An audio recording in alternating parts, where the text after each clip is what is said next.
There's a book out. It releases today called The Great Campaign Against the Great Reset by SophiaInstitute.com. Releases today, headed on its way to the New York Times bestseller, and author Jason Jones joins us now to talk about it. Good morning to you, Jason.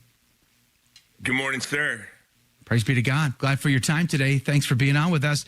Sabotaging the Great Reset. Jason, come on, man. What did Klaus Schwab do to you? Why did he deserve your animosity, good sir? Tell me about your book. Well, what did he do to me? Well, I'll say this. First of all, congratulations for getting up this early every day and being sharp and on your game for the folks. Well, I was the first American arrested leading an anti-COVID lockdown. So there is that. My family had to leave our home of Hawaii because I didn't want to be locked down for 2 years. So I never thought about maybe there is a bit of a personal vendetta in this book. So when I was rescuing Afghans, our former Afghan allies from Afghanistan, they were very eager to do American press while they were still in hiding in Afghanistan. And I would tell them, rescue, then retribution. We have to rescue you before we do our retribution. So yeah, maybe this is an attempt at retribution at the globalists who shut the world down, who created the largest man-made famine since World War II. Yeah. And who want to inflict this on our posterity. There is an initiative by the World Health Organization to set up a permanent health dictatorship that will give them the power to lock down every country in the world at their whim, basically turning over our president, our governors, our sheriffs, our chiefs of police, and making them subordinate to unelected, distant bureaucrats that can shut down the entire country. I mean, something, power that the Soviet Union never had over its satellite states, the World Health Organization seeks to have over every country in the world. Yeah, it's bizarre to think about in many ways that these global elites have this much power that they get together. And now, Jason, they don't even hide it anymore. They actually talk openly about all of these agendas now, and which is interesting because back when I was a kid, it was all just tinfoil hat stuff, and you weren't sure what to believe or not to believe. Now they're happy to admit their plans. It's pretty bold and audacious on their part, don't you think? Yeah, it's not a conspiracy theory. A lot of people will say, what is this Great Reset? Or you talk about the globalists or the administrative state. These are all conspiracy theories.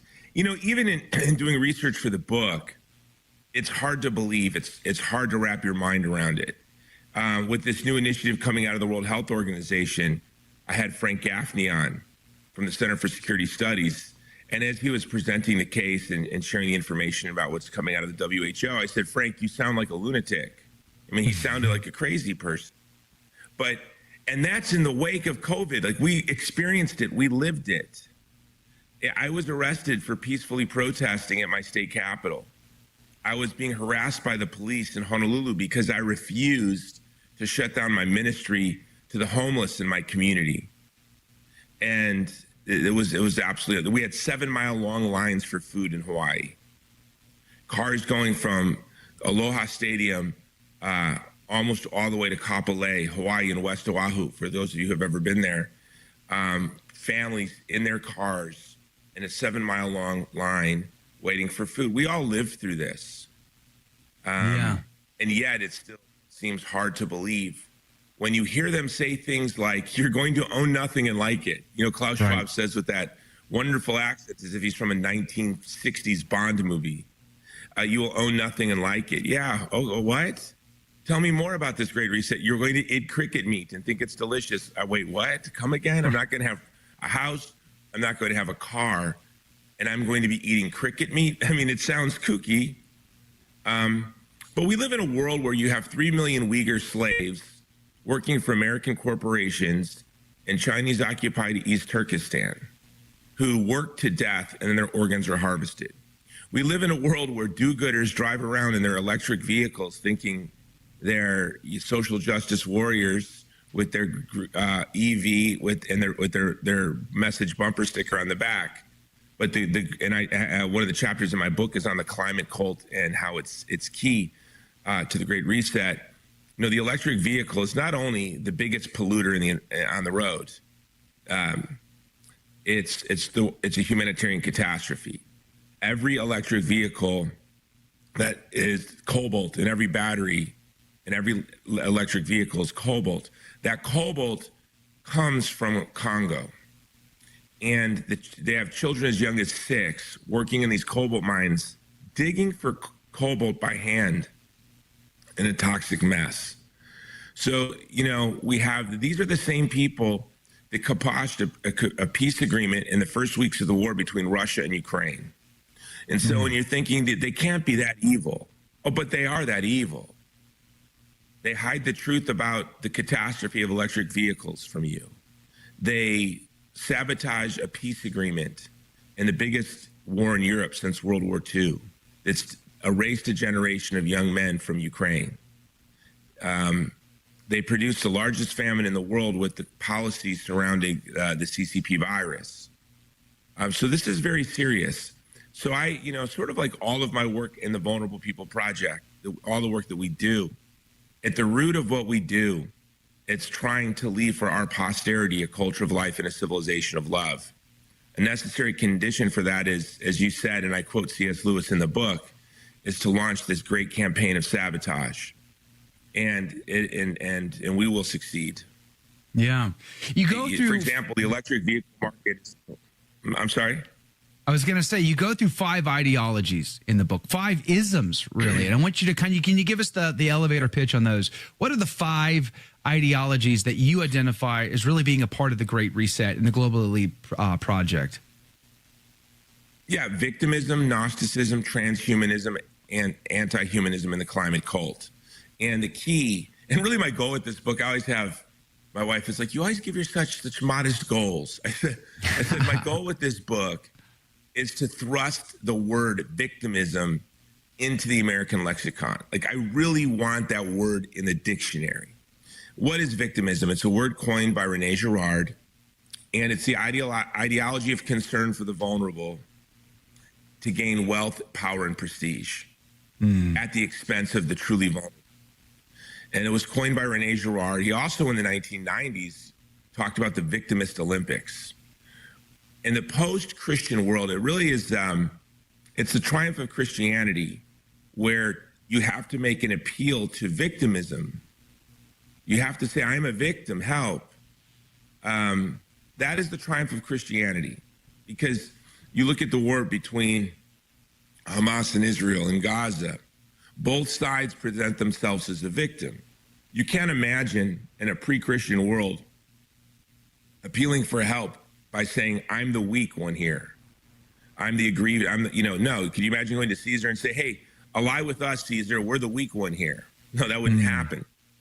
So victimism is really the devil's attempt to regroup and still exact retribution on the weak and the vulnerable, to rob them of protectors.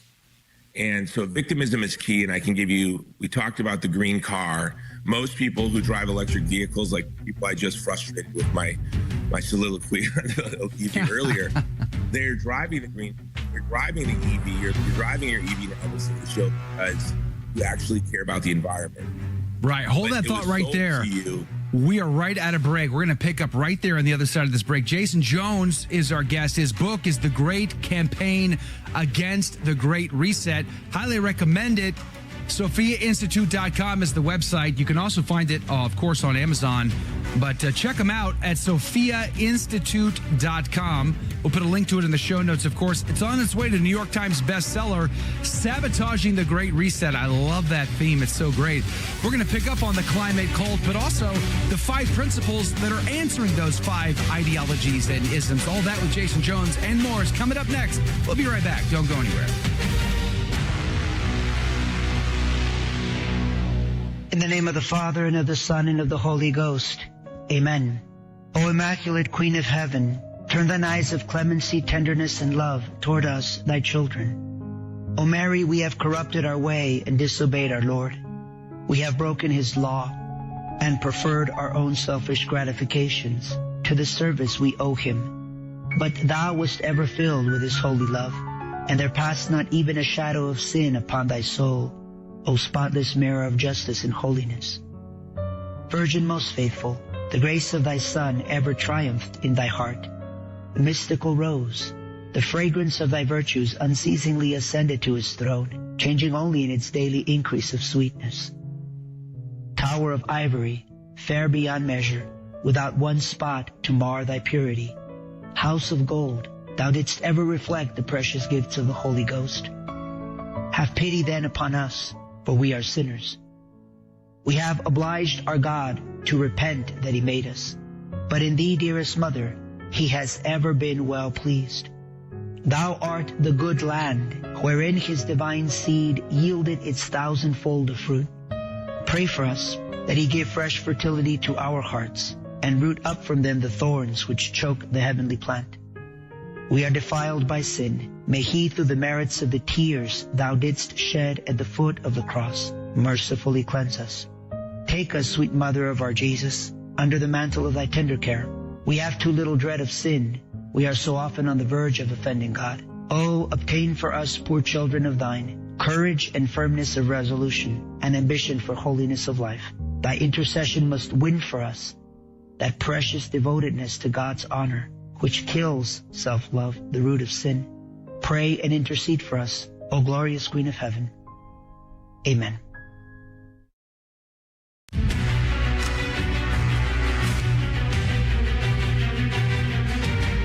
Praise be to Jesus Christ. Welcome back to A Catholic Take, a bold synthesis of information and inspiration. I'm your host, Joe McClane. Praise be to God.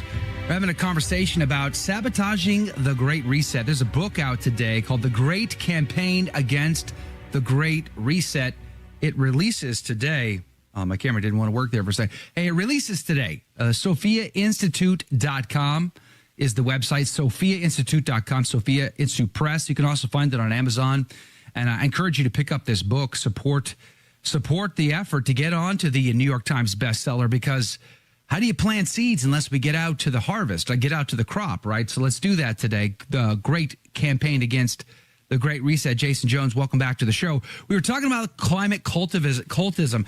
One of the things you talk about in the book, and I want to start at climate because I think it's important, is how many people get swept away in all of these things. Like your neighbor whom you thought had common sense, your friend whom you thought had common sense, your loved one whom you thought had common sense. These were the same people wearing masks in cars, driving around by themselves or walking on a trail by themselves, no one else around, still wearing a mask. Or like there's the schizophrenia involved in, I'm responsible because I'm driving my EV, but not paying attention to the impact, the environmental impact, the health impact upon Africans forced to mine those minerals and the Uyghur slaves forced to build those materials to go into our solar panels and go into our cars and our electric vehicles, et cetera, et cetera. It seems like we have been swept away and we have lost all common sense. What would you say, Jason Jones? You used the key word there, expression. The mimetic contagion, the enthusiasms around, for example, COVID, the people are swept away. They're wearing the mask when they're driving their car alone for the same reason. I hope. Where's my scapular? I'm wearing my scapular. It's piety. Okay. Unfortunately, their object of piety are the gods of the city and the spirit of the age. And one thing that gives me sympathy and charity, because I'm by nature a very uncharitable and unsympathetic person, but I have to remind myself when they're, yelling at you, put on your mask. It comes from sort of a thoughtless sense of the common good, or, so it's thoughtless, but it is kind of rooted in a concern for the common good. And that is victimism, right? It's a thoughtless piety to the gods of the city that actually hurts people. It would be fine if it was harmless. But the reality is, when I was arrested leading the first COVID anti-lockdown event in America, I had just written an article called Flatten the Hunger Curve on how if we followed the CCP lockdown model in response to COVID, we would be pushing the poorest people in the world who are already on the brink of starvation into starvation. We're going to be pushing the poorest people in the world who are already on the brink of hunger into hunger. So I led a protest to stop the lockdowns. We failed, obviously, because I was concerned. Now people always say to me, how did you know? How did I know shutting the world down, slowing down food production, processing, and distribution would disproportionately hurt the poorest people on earth? How do I knew? I knew it the same reason I know 2 + 2 is 4. How could I not understand that? But people get swept away in these contagions, and that's victimism. You know, immigration is another example of victimism. They sell chaos at the border as concern for the migrant. Well, I am passionately concerned about migrants. In fact, my entire family is first or second generation. So, you know, the reality is an open border condemns millions of migrants to being trapped in a dangerous underground economy with no legal protections, separating them from their families a world away, disrupting communities in Honduras and Guatemala and Mexico, disrupting families, fentanyl pouring across the border, killing our children. No, there's a beautiful new campaign from Catholic Vote called Protect the Vulnerable, Secure the Border. That's courageous solidarity, right? That's courageous solidarity. But victimism is to stand with power. You know, Ecclesiastes 4:1, the saddest verse in the Bible. Solomon said, I looked over the entire world and all I see is oppression. And on the side of the oppressor, there is no one. But on the side, on the side of the oppressor is power. But on the side of the oppressed, there is no one. That was the reality when Solomon looked to the world. But the reality today, since the incarnation of Jesus Christ, you could say, I looked all over the world and all I see is oppression. And on the side of the oppressor is power, is Facebook, is Google, is the governments of the world, New York Times. But on the side of the oppressed is the body of Christ. And if this book were properly titled, and I was just wanting to sell the book to our community, the title would be The Mystical Body of Christ Against the Mystical Body of Antichrist. And the ideologies in this book, these 5 ideologies of evil, transhumanism and anti-humanism, are quite obvious. It's the ideology of the Antichrist. And then the 5 principles that we need to look to respond to the ideologies of the Great Reset really emanate from 2,000 years of Catholics meditating and praying on what does it mean for God to make us in his image? What does it mean for the second person of the Trinity to become incarnate as man and then to suffer and die for us and then to be resurrected? What does that have to do with me, with my neighbor, with my relationship to the environment and to the rest of the human family? So really a proper title, but I would have only been able to sell it on Catholic radio, would have been The Mystical Body of Christ, The Mystical Body of Antichrist. But really, you know, this is a war on the world. And so I'm really hoping, and we're excited. I woke up today to see we're the hot new release on Amazon. So that was quite exciting to see us. Congratulations. Listed as hot release. So to break the Great Reset is to break the cordon. As these forces of evil to circle the world, we need everyone to push back where they are in their industry, in their community, their religious communities, their religious through the religious communities. I found it fascinating. You set up sort of a contrast here of 2 boys and 2 visions for the future and for the world. Elon Musk and Bill Gates, they both have and neither one, I mean, I got issues with Elon Musk as well, but at the same time, both have very different outlooks and they're contrasted to each other. Can you talk about that for a second? Yeah, so there's 2 young boys. It's really interesting. And obviously, Elon Musk has a lot of problems, right? But he's an interesting character. But he is the anti-human agenda. Elon Musk is the most aggressive advocate against demographic decline. This man is railing against demographic decline. And it goes to when he was a little boy. It's quite interesting. He said when he was a little boy, he loved having a big family. He wanted a big family. He wanted everyone to have a big family. He thought there's nothing more wonderful in the world than a big family. But one day, if all of us on Earth keep having big families, we're going to run out of space. We're going to run out of resources. So little Elon said, you know what we need to do? Colonize the universe. We need to fly out to the planet, colonize Mars. And so the Elon Musk followed that vision. There was another little boy, a very privileged little boy, lived in Washington State. His father was on the board of Planned Parenthood. He went to a very prestigious school where he had one of the earliest educations in computer programming. I think he went to the only school in the world at the time where he could actually program computers, learn how to program computers in school. It's detailed in a wonderful book by Malcolm Gladwell called Outliers. And this little boy's name was Bill Gates, and his dad was on the board of Planned Parenthood. Bill Gates also was worried that if human beings kept having all these children, we would run out of resources. And he became obsessed with population control. So you sort of have these two interesting characters on the world stage. Isn't that fascinating? Same concern came at it from two opposite perspectives. Hey, we're out of time on the radio side of our program today. I want to encourage you, check out this book. It's called The Great Campaign Against the Great Reset. SophiaInstitute.com is the website. You can check it out there. We'll put a link to it in the show notes. SophiaInstitute.com. Check it out also on Amazon if you'd like. Headed towards the bestseller. I mean, wouldn't it be amazing to get on that list? You can support that cause today. The Great Campaign Against the Great Reset. We'll stick around for the after show. Let's talk about more of that. And guess what? I'm off for the rest of this week. Enjoy your time. God love you. So what did you think of today's show? Let's discuss that right now in the after show. Your take on the after take. Comment, interact live with me and the team. All you need to do is search for one of our live video feeds on Facebook, YouTube, Rumble, Twitter, LinkedIn, and elsewhere.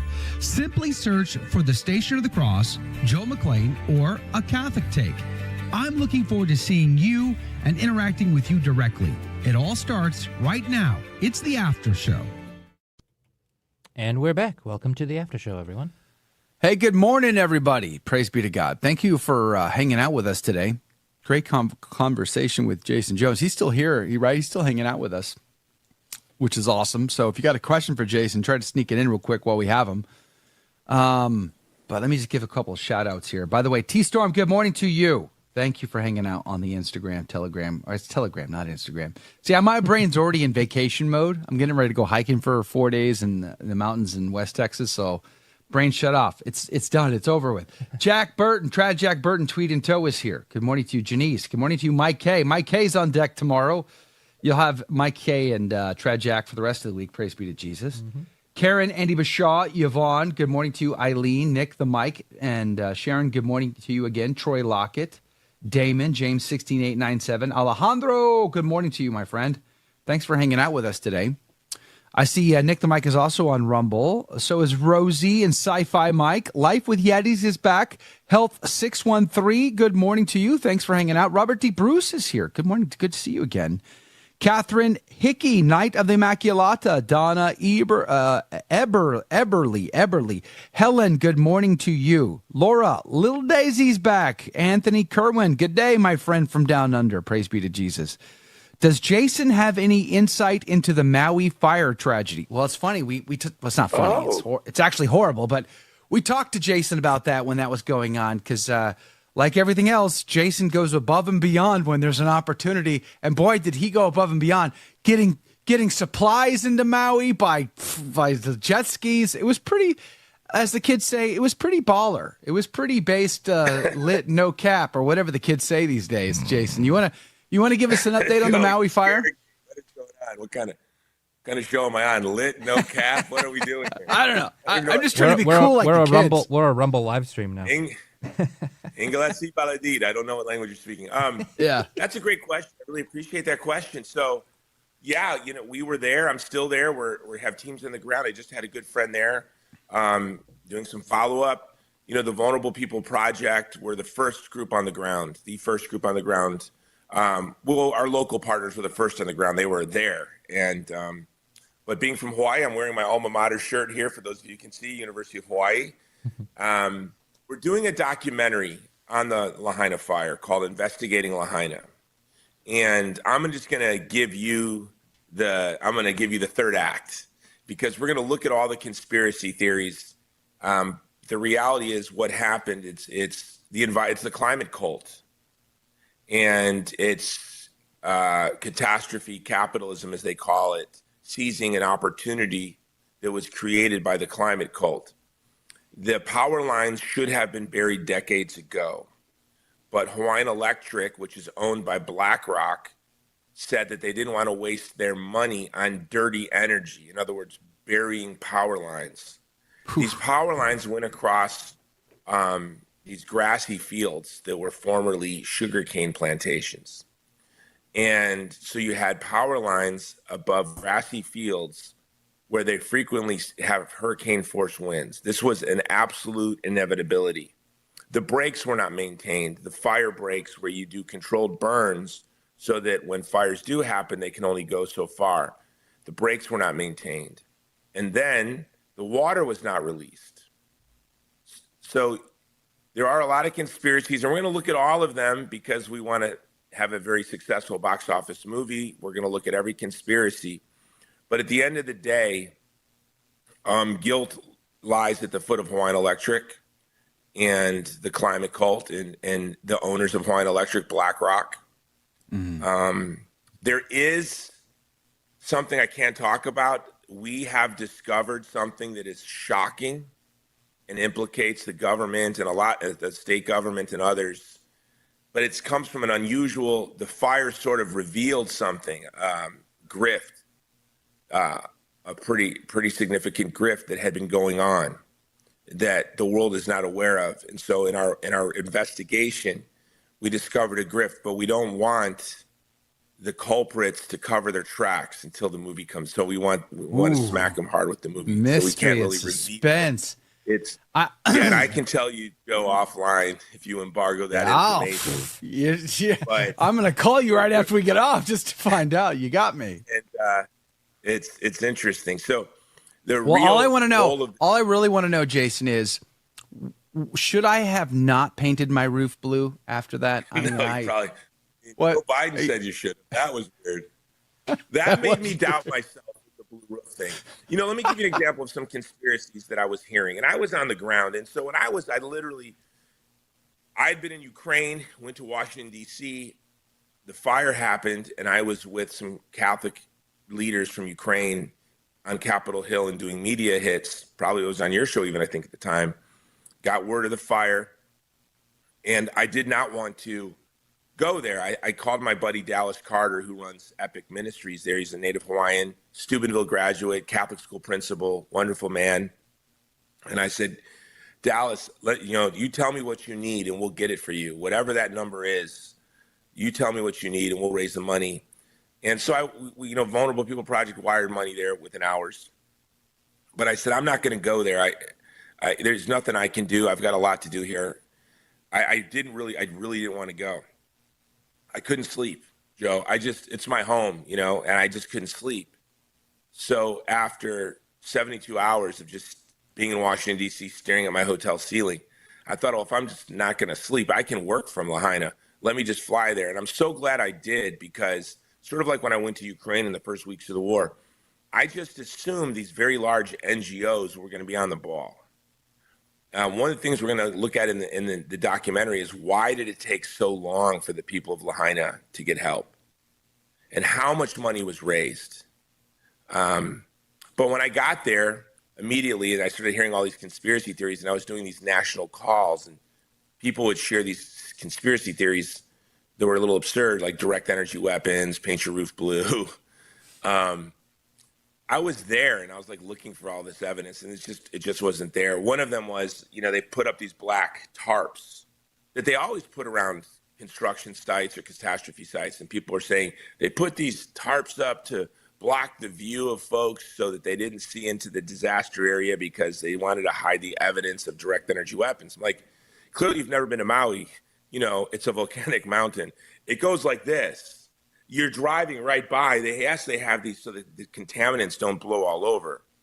By the way, it's something I didn't think about. I didn't want to take space from the locals who lost their homes, so I brought a backpack. I went and bought a backpack and when I was on Oahu in Honolulu, I went to Ala Moana Mall and I bought a backpack and a tent. and I just camped out at the burn site. That was a mistake because for about 2 months, my nose just would run like a water faucet all day, and my eyes were burning. And then I had remembered how many people got very sick after 9/11. If you want to understand the environmental catastrophe and human catastrophe, it's comparable to 9/11. I mean, you just lost an entire town. It's just gone. So all that pollution and toxin and dust is blowing everywhere. So that's why those tarps were put up. And I think a lot of the conspiracy theories, the fires were being flamed, the pun intended, by BlackRock's surrogates, because the guilt falls right at their feet. Yeah, that ties into your book too, the section on Gnosticism, this sort of secret knowledge that gets passed around, and that, to use that metaphor, to fan the flame of that.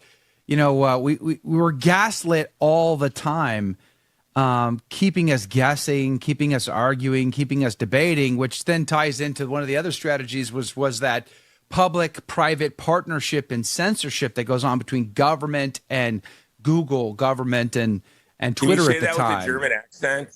Yeah, jawohl, yes, ja. Das ist gut, no? Yeah. When you hear Klaus Schwab talk about public-private partnerships, you're like, that sounds a lot like, what was your father? Yeah. Oh, yeah. He was One a more Nazi. time. That sounds a lot like National Socialism. Okay. Yeah. Yeah. Got to give Klaus Schwab credit. You know, he wrote his first book sort of advocating neo-national socialism. We should just call it what it is. I just coined it now. It's neo-national socialism, guys.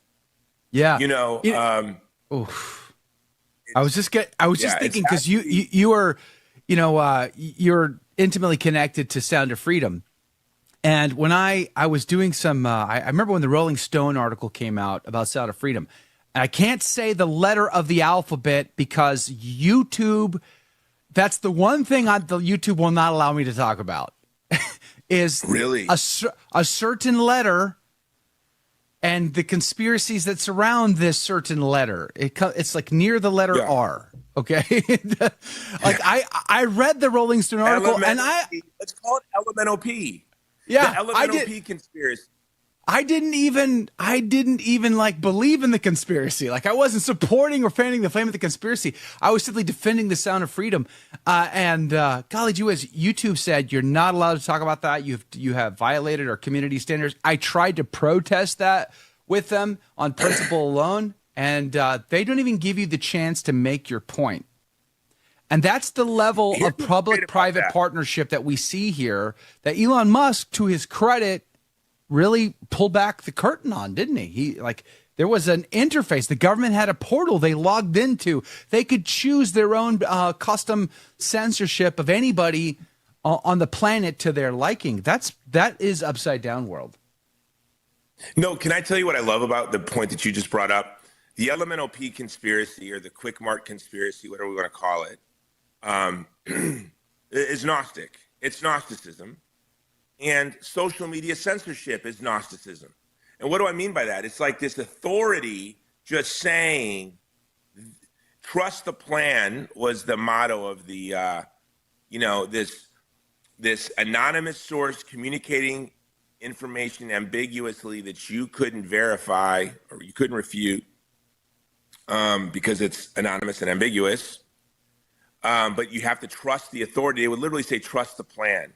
And of course, we were told to trust science. Well, science is all about not trusting. You know what I mean? It's like, you said that, but let me do 15 of my own independent experiments just to verify what you said is true.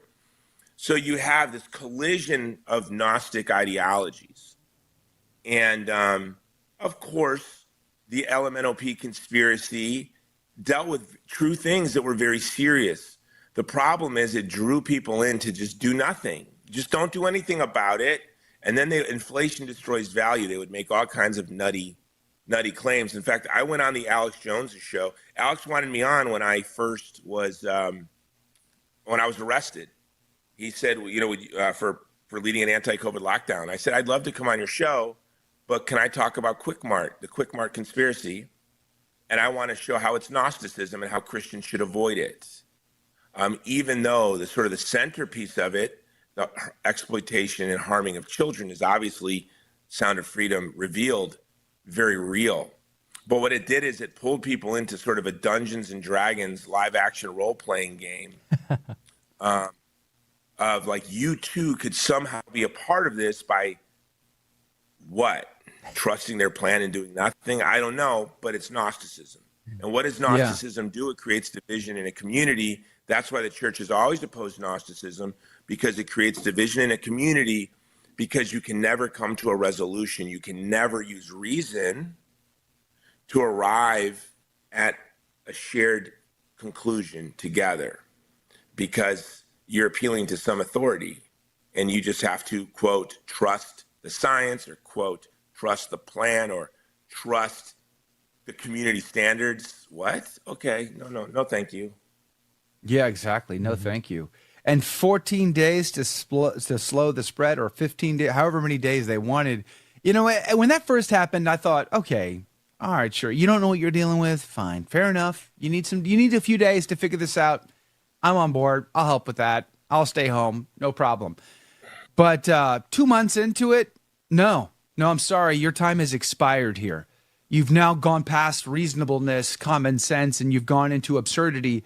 And yet they wanted to hold on to that for what, a year and a half? Going on 2 years? Yeah, like that is unacceptable.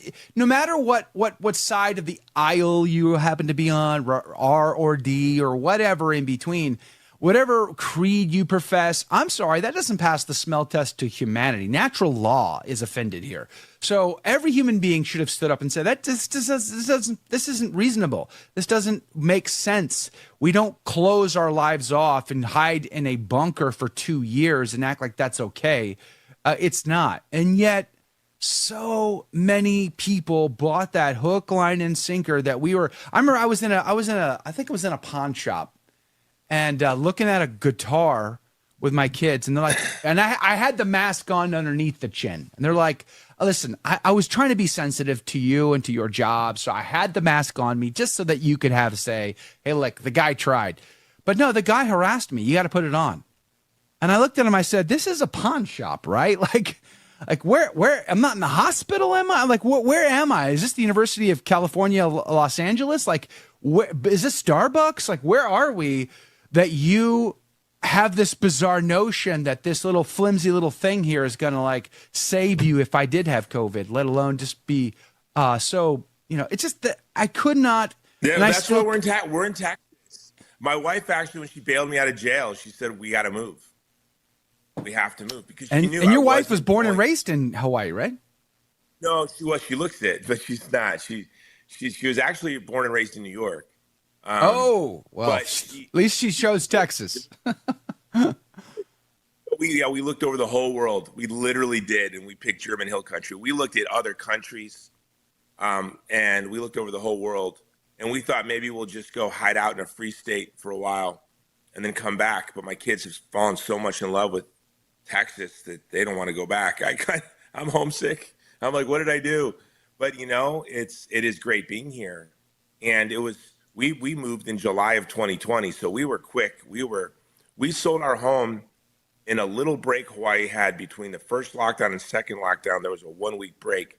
We sold our home the first day by God's grace. Wow. And scooted to Texas. And it was great, because by the time we got to Texas, now this is still just July of 2020, where we live, I don't wear masks, and you did not have to wear a mask. And in Hawaii, I refused to wear a mask. I just would not wear a mask because it was ridiculous. It was absolutely ridiculous that you want me to wear something that doesn't stop a virus to stop a virus. My Facebook feed just shared with me a memory. Because I'm a prepper and I'm thoughtful to my family and my community. Guess what I had, Joe? I had 2,000 N95 masks in my storage. Wow. 2,000. Okay. M95. So, like you, N95, yeah. So when the pandemic first started in February, I went around and they were recommending people wear scarves. I'm like, that's pretty stupid. To wear a scarf, like, what? We We mock the Muslim world for the burqa, and we all wore our Fauci burqa. We mock the, like what happens in Somalia with female genital mutilation, and now we have taxpayer-funded genital mutilation of children. The world, these people have gone utterly bonkers, and that's why you have to resist. People are like, just go along to get along, Jason. Just wear the mask. I'm like, I'm not wearing the mask. And I was aggressive. I had a line. I shouldn't say my line on Catholic radio. When they would come up to me yelling at me, wear your mask, I would just simply look at them and say, you know what's more dangerous than COVID to your health? Me. And then they would look like, what? I'm like, bro, don't go. And then they would go. But I told people, you just don't understand. We are starving the world. These virtue signaling knuckleheads, we need to resist. If we all, I always said, could you imagine the World War II generation, my grandfather and his buddies that fought across Europe and the Pacific? You think your grandfather would have wore a mask? One of the most beautiful things I saw, the only place you could go to hang out during COVID in Hawaii was the Home Depot. That's where I would go hang out, right? So I would go to the Home Depot. There was this elegant woman, Native Hawaiian woman, beautiful. And she was in this beautiful muumuu, like this beautiful muumuu, elegant, graceful, walking around without a mask. And they all yelled at her to wear a mask. She said, why, will I be a grandma killer? She's like, I'm 96 years old. I am a grandma. Right. Yeah. She's like, I have too much dignity. She said, dear, I have too much dignity to wear one of those masks. And she was just like gliding across the home. It was just such a strange, uncanny sight to see this elegant Native Hawaiian woman in her muumuu walking around the Home Depot with no mask in her 90s. Yeah. And I thought, this is the greatest generation has arrived to shame everyone in this Home Depot. It was, but what happened is, because we fell for that, we had a 9-year-old in Hawaii kill themselves in our neighborhood during the second lockdown and wrote a letter, I miss my friends. I actually had to go back to Hawaii the first year after we moved. And it was startling going back to Hawaii after living in Texas for a year at that time, because nothing had changed. Everyone was still masked up. It was surreal. And I was walking down the street. I went back because a friend of mine committed suicide. He was the most loving, warm, outgoing person who was a waiter. He'd worked for a waiter as a waiter in Honolulu for 25 years. And he was a stand-up comedian. And he cracked. And he jumped from his, 36th story of his apartment. And as I was walking down the street in Waikiki, my college roommate, who was a HPD police officer, didn't know that I had left for the mainland. And he honked and he goes, hey, Jay, get in the car. And so I'm getting the police car and we're driving around Honolulu. And I said, hey, bro, I moved. He goes, no, I didn't know you moved.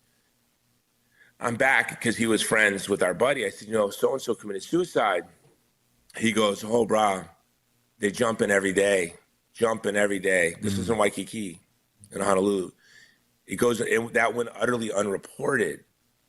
So compliance to these stupid policies had a real world consequence. That's why I wrote this book. The globalists destroyed the peace agreement between Russia and NATO 6 weeks after the invasion. I was just in Ukraine visiting hospitals towards the front. One was a former Soviet prison. Every room was filled with multiple young men missing eyes, arms, and legs. You look at the farmer revolt in northwestern Europe, because they refuse to kneel to these absurd policies that have to address climate change, that would starve the world. So we have to resist the globalists, not just for ourselves, but for our posterity. Yeah, I saw a meme. These memes sometimes are very profound. I saw a meme on Instagram. It said, the freedoms you give up, your children will never know they had. Oof. The rights you surrender, your children will never know they had. So we must resist because we care about the common good. Conformity to the mob does not serve the common good. That we lived through a cultural revolution, and being neutral in the midst of a cultural revolution does not serve the interest of the community nor the vulnerable. And so when the mob is running one way, you should run the other. When the mob is grabbing stones to throw rocks at an innocent victim like our Lord and Savior Jesus Christ, we should kneel next to them. I mean, I think we don't get, as someone who works in the Middle East, I think we don't understand how profound the story is that 2,000 years ago, Jesus knelt next to a woman, not accused of adultery, caught in the act of adultery, knelt next to her. And there was a group of men with rocks in their hands. Could you imagine doing that in Iran today? Could you imagine in Iran today if some guy saw a woman about to get stoned and he knelt down next to her? What would happen to that man? He'd also be stoned. I mean, the stoning of Soraya M. It still leaves scars in my brain. That movie was like the Passion of the Christ, in its intensity. Did you know I was a producer on that movie? I did know. That's why I'm mentioning it. That is a powerful film. Powerful film, The Stoning of Soraya M.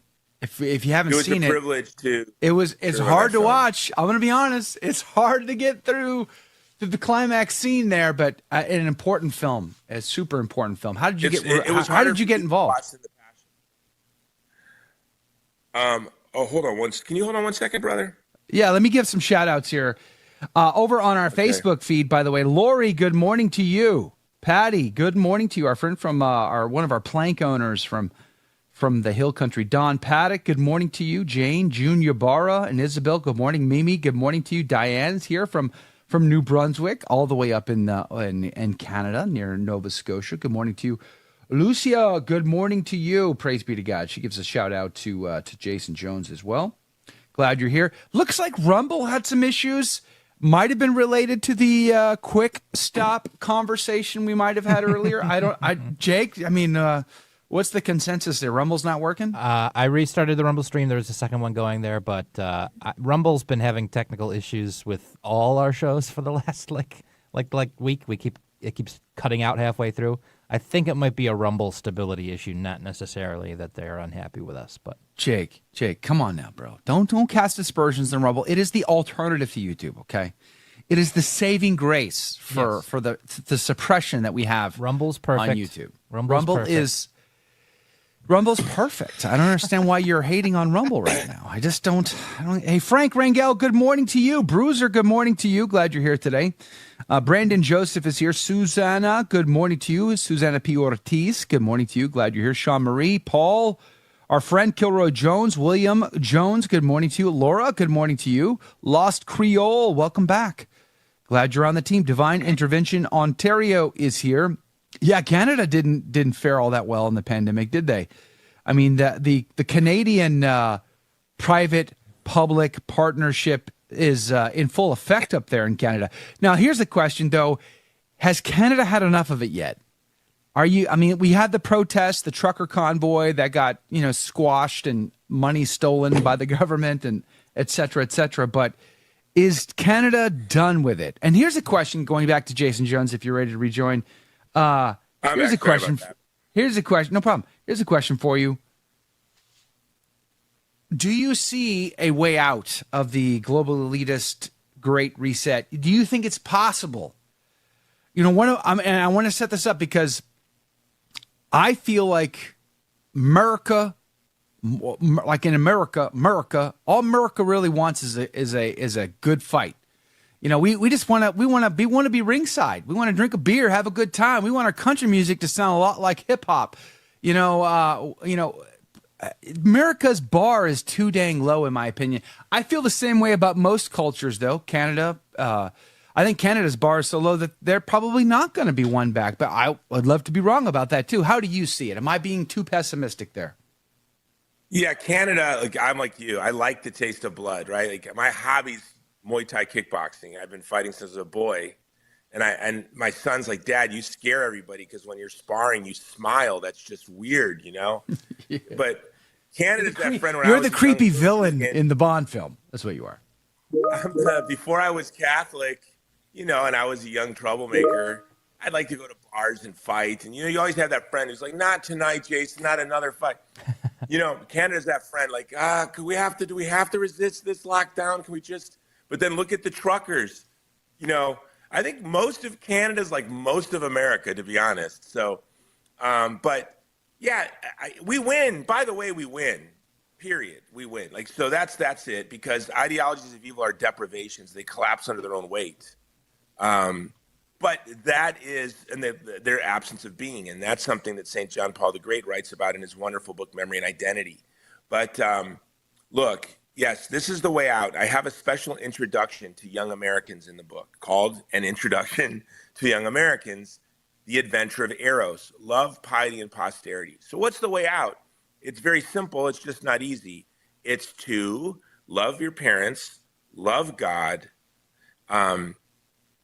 preserve young people, preserve your moral imagination so you can experience erotic love within the sacrament of marriage, meet someone, fall in love, get married, have children, order your life to the love and care of your children, the love and care and thoughtfulness to your posterity, and serving the common good of your community.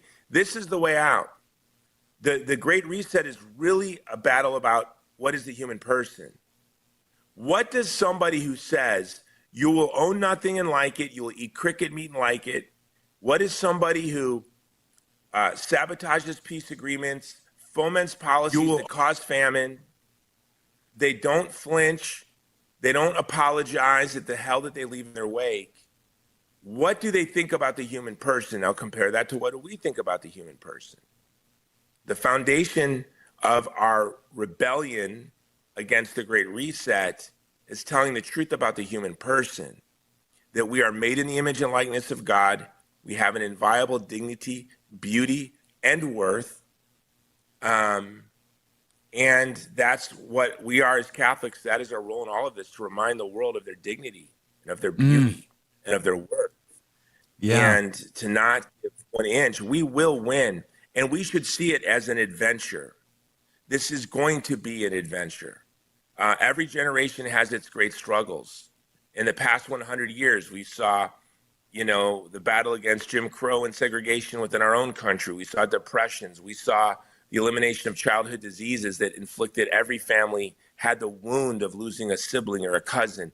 We saw world wars. We saw fascism, Nazism, and communism. I mean, imagine being born in Russia in 1917 and what your life would have been like, or being born in Germany in 1900 and having to live through World War I and the rise of Hitler and the Nazis. And it's just, every generation has its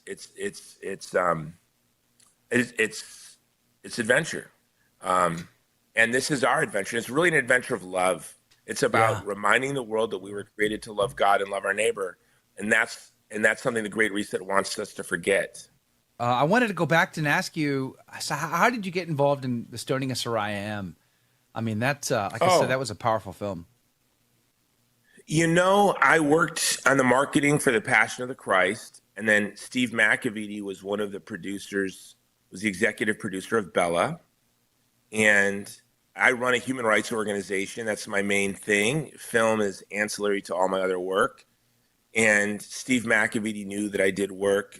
He was the producer of Braveheart, The Passion of the Christ, executive producer of Bella, and producer of The Stoning of Soraya M. He was my friend, and he called me, and I was very honored. He said, "I'd like you to come work for us, and I'd like you to work on this film, and we'll give you an associate producer credit." And it was just such a great honor to be an associate producer. And to me, what is the mission of my organization? To give voice to the voiceless. And The Stoning of Soraya M is a true story. And one of the things with a lot of the communities I serve, we're almost in hopeless situations. But I say that we will make the world know and remember. Mm-hmm. If that's all we can do, look at the ethnic cleansing of the Armenians in Artsakh in September. Well, we worked desperately. In fact, my organization was in the process of launching drones into Artsakh to deliver food and insulin. Wow. And then then Azerbaijan just completely closed the deal. But all we can do is hope that the world knows and remembers. We look at the Uyghur genocide. Well, there's a powerful line in The Stoning of Soraya M where Sheree Ashalu, Academy Award-winning actress, the Iranian actress, who's quite the hero and has suffered for her standing up to the regime in Iran. Her niece is Soraya. It's a true story. It's taken from a book written by a French journalist. It was her niece. I didn't know that. Wow. Yeah, in the movie, not in life. But okay. So Jim Caviezel, who was Jesus in the Passion, and of course we all know from Sound of Freedom too, Person of Interest, he plays a French journalist. And Sheree says to Jim, take my voice with you. Yeah, I remember. And what was going to be a murder, the framing and murder of a beautiful young woman in Iran, what is it now, 50 years ago, 40 years ago, that the criminals thought that their crime no one would ever know of their crime. Then a French journalist writes this little book, and this little book is produced by one of the greatest producers in Hollywood history to tell the story of one crime that happened to one woman in Iran at that time, 30 years before. And I think of the same thing in this one of my favorite films, A Hidden Life by Terrence Malick, where about Franz Jägerstätter, an Austrian farmer who was murdered because he refused to take the loyalty oath to Hitler. And an SS officer who was begging him just to take the loyalty oath because he didn't want to kill him. The SS officer goes, "Do you think the world will know what you've done here? Do you think that they'll think you're a hero? No one's ever going to know what you've done.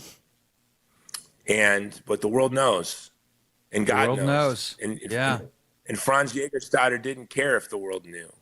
No, there was also in that same scene, the SS officer says to him, do you think you have the right not to take this oath? And Franz says, do you think I have the right to take it? Yeah, exactly. Yeah, it was powerful. And I would say the same thing with the Terrence COVID Malick's Slow Burn was hard for me, but the movie is very powerful, to be sure. I just that slow burn of that film, like you just wanted it to kind of get there, and it was sort of agonizing the whole process to just get there. And I watched a lot of Terrence Malick. It's not everyone's cup of tea. Yeah, but for sure. Terrence Malick, that was like Fast and Furious. That moved faster than most of his movies. I remember I watched the behind the scenes stuff, and the actor and the actress who played those key role characters, they were like, Terrence would say, "Okay, go to work." Like they had no lines. They were just like, so they would he said they would actually just do the farm work, and then he would film it. So they were going about like any farmer, just doing the actual chores of a farm. And then he just happened to, be there with cameras and capturing it all. It's like by the end of it, they didn't know if they were actors or farmers. It was just so kind of hilarious. Well, have you seen A Tree of Life? No, I haven't. Okay, so everyone watching has to see The Tree of Life. It's like 3 hours long. I don't know if it's a rumor, but the story goes he wanted it to be like 10 hours. Okay, I don't know how you get a theater to do that. But it's my favorite movie. I saw it in the theaters like 7 times. What? And oh yeah, and I have ADHD. That says a lot about you. But when you watch it the first time, you realize that wasn't a movie. It was a prayer, because the movie literally ends with "Amen," and it's a prayer on the problem of pain and human suffering. And that movie, I was on a plane to Ireland 12 years ago to go work on a pro-life battle. And I was talking to this young Irish kid who'd lost his faith. And he gave me the reasons why. I said, you really need to watch The Tree of Life. And I was upgraded to first class. So we're in first class. We have those big, like built-in, like big screens. And they had 100 movies. And lo and behold, The Tree of Life was one of the movies. Oh, wow. The young man said, I'm going to watch it. He was crying, just the whole flight. He was just crying as he was watching the movie. And then when the movie ended, he said, I'm returning to the Catholic Church. Yeah, amen. You have restored my faith in God. I'm like, I didn't. Terrence Malick did. And United Airlines did. That's funny. But it's the most beautiful. Yeah. We have a thing. We have a thing we do here, usually in the after show, where it's obviously a lot more casual. and that is what I would do if I had George Soros money. So, and a lot of times we talk about I talk about the films that I would make if I had George Soros's kind of money. There's a series of films that I would love to make. So I want to ask you that question. What would you do if you had George Soros money? I would promote climate change, population decline, transhumanism, so I can live forever and get rid of all of you useless eaters. I see. Way. Okay. No. So you would just do what George does. I got it. Okay. I that would was go dark. I think God keeps me poor for a reason, Right, me too, but sure. I would probably do, honestly, what I do with all the money I ever make, I would pour it into my apostolate, Yeah. And I promised my wife. What would you do extra? What would you do more than you do now? Huh? What would you do extra? What would you do more? Like, what kind of films would you make if money wasn't the issue? Like, you didn't have to go looking for money or worry about distribution because you got it. You got all that money. You just make the best film that you want to make, and you can pay to distribute it however you wish. So, like, if money was no longer a factor, what would you do? Well, two things. I would make a lot of movies. I'll tell you those movies. I love mixed martial arts because my whole family's sleeping. When I started the show, I'm in my gym. You could probably see boxing gloves and everything laying around. I would hire Freddie Roach and Rickson Gracie to travel with me. Rickson to teach me Brazilian Jiu-Jitsu and Freddie to hold mitts for me. And then that would be my decadence, okay? And your midlife crisis. Okay, got it. That would be, but I've been doing this since I was a boy, and I just don't stop. So yeah, but Rickson Gracie, that's pretty impressive. Yeah. Rickson would travel with me and Freddie. But the movie I would make would be my three dream movies are a biopic on Graham Greene, the Catholic novelist. But it would be Graham Greene as the British MI6 agent, because I believe his entire career he was actually an intelligence officer. Wow. And he used his writing and his very public shift from being a pious, devout Catholic to a decadent, dissolute, reprobate who lost his faith and then became close personal friends with every Soviet dictator. And he was an intelligence officer at one point. I shared this with a friend at MI6, and he said, Jason, that's not a theory, that's a fact. And we all know, in our community, it's accepted. It's known. So it would be Graham Greene, the intelligence officer. Then, and this is a movie I'm going to make there. It's in very early development. And then the biopic on Saint Exupéry, the writer of The Little Prince. And he lived a very sorrowful, interesting life. He was a pioneer of flight. His wife was a Nicaraguan heiress. But to me, sort of it'll be shot in North Africa and France and Spain and Malta and Nicaragua. So sort of the love of the biopic of Saint Exupéry around his wife, and then the coup de grace, the book, the story I'm always studying. It's actually on my desk right here. The Great Siege of Malta. Oh, I would really love to make a movie about the Siege of Malta, and then I'd like it to be three. It would be the Siege of Malta would be first, and we would look at, but it would all be through Romigas, and then we would follow him to Lepanto. We'd start with him as a slave, and then when he escaped from the Saracens, but then we would do Malta, Lepanto. Then we would go all the way back because we had their interest, and we would go to Rhodes. Yeah. So can we get the Kickstarter started right now for you? Because I want that movie to be made. And next question is, who plays Don Juan? Who plays Don Juan for you, Jason? Eduardo Verástegui. I knew you were going to say that. He's going to be too old for that at that point. I mean, you think he could pull that off? Don Juan's a young guy. Well, we'll find somebody. Everyone looked older back then. I will tell you, when I make movies, I'm very, just how I run, I run an international organization with offices in Rome and Pakistan and Afghanistan. We have an office now in Kabul and Mongolia. And I'm very good at delegating, giving people responsibility and trusting them. And when it comes to casting, it's not just something I tell actors who try to give me their headshots. I say, listen, I don't do casting. That's not my job. I hire casting directors. Sure. I trust, the people who are, even now, my next movie we're shooting in Spain in June is Hills Like White Elephants by Ernest Hemingway. And there is somebody, a Shakespearean actor from New Zealand who looks a lot like the young Ernest Hemingway. And then my friend has a nephew who is a really great actor who looks like Ernest Hemingway. And so I gave to the director, Jennifer Weta, I said, listen, here are the two I would like you to consider, but I don't, you're the boss. I raised all the money. Sure, I'm the producer, but she's the director. She's the boss, her and her team. So that's a long answer just to say, I delegate to the department heads and I trust them. Eduardo would make a good Don Juan. Just you have to reverse age him a little bit with some CGI magic or something, but he would be an excellent Don Juan. There's two projects. If I had George Soros' kind of money, there's two projects I would want to work with Eduardo on. One is a feature-length documentary film on Hernan Cortez and conquering the devil himself in the Aztec Empire.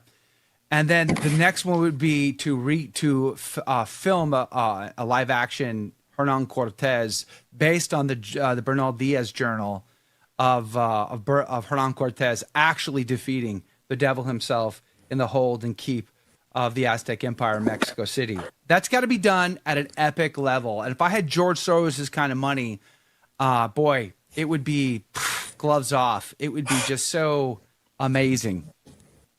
So I'm here at my bookshelf looking for it. I have both of those. So it was already done. Someone beat you to it, kind of. Kind of, but not at the. It needs to be. It needs to be here. You know who it was? What am I talking about?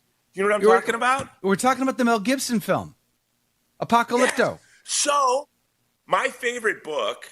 I have like 1,000 favorite books and 1,000 favorite songs, but one of my 1,000 favorite books is The Conquest of Darkness by Warren Carroll. Mine too. Absolutely. Yeah. I read it every December 12th. I read from that book. You know what? That book is so amazing, as are all his books. Like Warren Carroll was the best writer, and I don't know why he's not just ever. I just visited his gravesite about a month ago. I was at his gravesite. No way. I used to live in Front Royal. I worked for Human Life International, right? I was just with Steve Mosier in Front Royal about a month ago. I owe him a call. Shucks. Thank you for reminding me. So I would go to the library there at Christendom, which is beautiful. And I was not yet Catholic. I was brackish. I was the public relations director. I would do Fox News and CNN and Bill Maher's Politically Correct for HLI. But I was kind of an atheist, kind of not, didn't know what I was. But I would go to the Christendom library, and they had all these tapes. They had like tape drawers, and I could like listen to all these Warren Carroll lectures. That was just amazing. But Apocalypto, Mel Gibson wanted to do a trilogy. Yeah. And, the devil attacked him, and that project unraveled. But it ends with Cortez Land. If I had George Soros' money, I would force Mel Gibson to finish that project by sheer volume of cash. I would Gibson might be watching. Mel Soros might be watching. If George gives me the cash, I'm just going to give it to you and force you. Your hands will be tied. There'll be nothing you can do about it, Mel. You're just going to have to do it because you're going to be paid so much money to finish that film. Because frankly, only Mel wants to make that movie. It can only be done at that level. I liked Apocalypto. I didn't know that. Mel met with Warren Carroll. Yeah. Not surprised. It's so good. He wanted to make a trilogy. And I've read Bernal Diaz's journals, and it's like reading the Old Testament. It's so good. It's so good. Blotting out the sky and nobody getting hit. Yeah, it's unbelievable. Yeah, it needs to be told. I mean, the revisionist history, the Gnostic part of your book, like you're talking about today. So the revisionist history on Hernan Cortez, on the conquistadors and what their intentions were or were not, have been greatly exaggerated. And Bernal Diaz sets that record straight. I liked Apocalypto. It was so hard to watch because of the graphic nature, but frankly, go read Warren Carroll's description of that. Go read Bernal Diaz. I mean, it's It's a taste test, Apocalypto Well, was, let's of tell the people. actual reality. So Cortez, can we tell people who don't know? Like, so Cortez, when he found out about the human sacrifice, it addled him. Exactly. I think Yes. he took 12 ships, I believe. Was it 12? No, I might it be getting my wasn't facts 12. wrong. Yeah, he didn't take 12 ships. He only had, I think he might have had 3. But his first encounter with human sacrifice, he's like, oh, heck no, we're not doing this. Sorry. Nope. Not on my watch. He burned his own ships.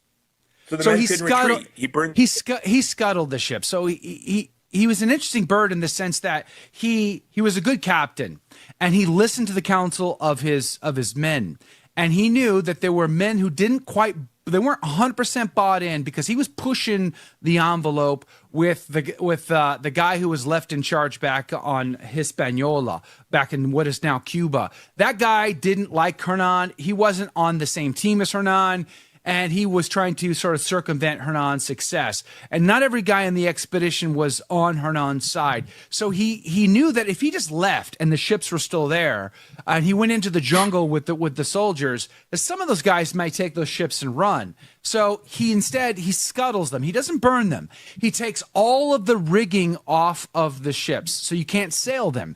And he carries that rigging with him inland into the jungle. And then he takes all the sailors and forces them to also be soldiers on the expedition. So effectively, you can't actually get away. But he didn't burn the ships. That's just sort of a retelling of the phrase. But he scuttled the ships, and it was a powerful moment because the men had to make a decision at that point: fight or die. There's no escaping here. You're going to be absolutely surrounded behind enemy lines. It's fight or die. And what I love about Hernan Cortez is, and Bernal is so good at the description because he was a military man. He didn't waste words. He just sort of got to the facts. And he talks about how many times Hernan and the conquistadors were attacked, overwhelmed, 10-1, 100-1 odds. I mean, 50,000 to his 200. I mean, and he would not only win the battle, but then he would win the hearts of those native populations too. And it was thousands of those native people who went to battle with him against the Aztecs in the end, and fought right alongside him, because they also hated the Aztecs, and they also hated having their children offered up. But every time Hernan saw the human sacrifice, that resolution within him to crush the devil himself at all cost, like even to the peril of his own life or the life of every single one of his men. Like, that story is never told in high school. That story is never told in colleges. No, today. they make him out to be a monster. But I will say something that we need to say about him that's to his shame. Sure. And you're going to mention the princess. He only thought there were 2 genders. What? You're kidding me? Okay, I'm done. No, I forget it. horrible. Tell Mel Gibson he's fired. We're not doing it. No, it's off. We're not doing it. It's off. I can't do this. I can't do this. Yeah, I mean, there's a drag show at a Jesuit school in Philadelphia this Friday. Mel, if you want to talk it over, I'll be there. I'll see you there. Are you serious? Yeah, this Friday in Pittsburgh. Yeah, St. Joseph's Jesuit University in Pittsburgh is hosting a drag show this Friday. That's just absurd. It is absurd. We live in an absurd world. This is why Hernan Cortez is still relevant today, because Hernan was not a perfect man. He takes the concubine of the princess slave girl that was given to him. He has children with her. He even offered her to, I think, some of his other officers. He was not a perfect man at all, but he recognized that in this moment of time, his solemn duty, despite his own personal interests, his own even personal greed, his duty was to kill Satan first, free these people first, and then we can talk about gold after. And he recognized that. How many of us today are going to turn our cheek to the Jesuit drag show this Friday night, and go along? We don't want to ruffle any feathers. We just, we want to go along to get along. How many of us are going to mask up, lock down, get the jabs and everything else? But Hernan Cortez, despite his sins, he was like, not on my watch. Can you imagine people condemning the conquistadors for the mistreatment of the indigenous people for gold while they drive a Tesla? Right. Yeah, exactly. Okay. Yeah, asking me where that lithium came and tell me about what lithium is doing to South America. Where did that cobalt come for your battery? Okay. All right, Cortez. Little Cortez. Right. Yeah. No, we're really good at absolving ourselves of our personal guilt. Well, I think that's how we wash our own guilt away, is by being really judgy to other people. Oh, for sure. You've been talking to my wife again. She's been telling you stories about me. I see how it goes. Wait, what's that? I said, you must have been talking to my wife recently. She's been telling you stories about me, about being judgy of other people. Are you judgy? I can I'm be so, judgy, yeah. too. Joe's not judgy. I was can at be Mass judgy. yesterday. Can I confess here? Please, yeah. No I'll one's even li- no absolve one's li- you no after. one's listening. It's great. No problem. No one's listening? Okay, that's good. So yesterday I was at Mass, and there was a guy in front of me, kind of a heavier, older guy, wearing skinny jeans. And I just was sitting there judging him, at Mass. I was like, what's wrong with you? Can you act right in your head for an hour? That's terrible. It's an old dude wearing And I skinny wasn't jeans. judging him for That's, wearing skinny man. I was judging him for how it looked. It was just not, it was bizarre. That's all. It's But not I was right. being very judgy. I caught myself for obsessing on it for a minute, just harumphing, what? Yeah, I'm judgy. It's bad. But it's little things I judge people for, not big things. I'm like, oh, he murdered somebody. Oh, but look at those skinny jeans. What is he doing? Look at those skinny jeans. Dude, skinny jeans, man. What? No, what? Who decided that was a good trend? It's as bad as bell bottoms, to be honest with you. But at least bell bottoms came from the Navy, and there was a practical purpose to it. I think Get your bell pants bo- off I think when bell you're trying bottoms to are preferable. swim away from to the sharks. skinny jeans. What was that? You'd rather have bell I bottoms? think, think I with think they're jeans- preferable to the skinny jeans. Yeah. Yeah. Yeah, because you could wear big boots. You think what jeans represent, cowboys wrangling cattle. It's hard to wrangle cattle in skinny jeans. It is. It is. But hold my beer. Watch this. We'll give it a try. Great great reset. Yeah. I'm 50 this year, so I'm doing the big midlife crisis thing. Maybe I will try cattle wrestling in skinny jeans just to see how that goes. Yeah, I'll drive up in my brand new Hummer EV, because that's what real cowboys do. They drive Hummer EVs. Hey, Jason Jones, we're out of time. You were amazing to stay on with us for some extra time today. I really enjoy the conversation. The great campaign against the Great Reset, available today. SophiaInstitute.com is the website. Jason, God bless you. God love you. Have a great day. God bless you guys. Thank you. All right, I'm off for the next 3 days. Mike Koniger's filling in. You will have a great show, I promise. Until then, God love you. God bless you.